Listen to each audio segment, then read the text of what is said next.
En France, quand un gouvernement prend une décision qui s'impose à toute la population, il la met en application par la promulgation d'un décret publié au Journal officiel de la République.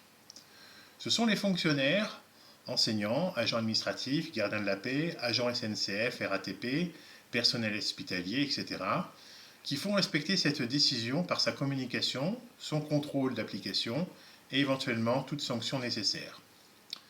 Les décisions du gouvernement promulguées par décret doivent impérativement respecter toutes les lois qui leur sont antérieures, au risque de se faire annuler par le juge administratif, saisi par n'importe quel citoyen au travers d'une plainte formulée sous forme de requête.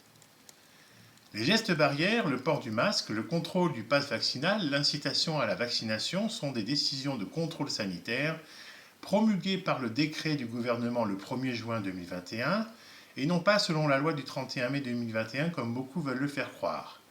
Il en va de même pour la récente loi sur le pass vaccinal. Celles-ci ne font que définir dans quelles conditions le gouvernement peut promulguer des décrets pour les questions de contrôle sanitaire. Le pass vaccinal et les gestes de distanciation sociale dépendent d'un décret et non pas d'une loi. Du fait de plusieurs articles du Code pénal et de plusieurs lois antérieures au 1er juin 2021, ces décisions sont illégales par nature.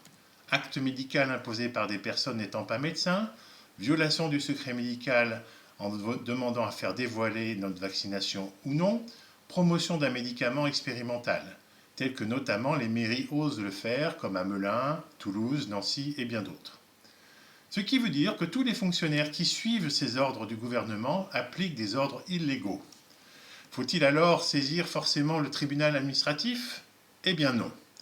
Car l'article 28 de la loi 83-684 du 13 juillet 1983, qui est aussi l'article 4 du Code de déontologie de la police et de la gendarmerie, oblige tous les fonctionnaires à désobéir à un ordre illégal.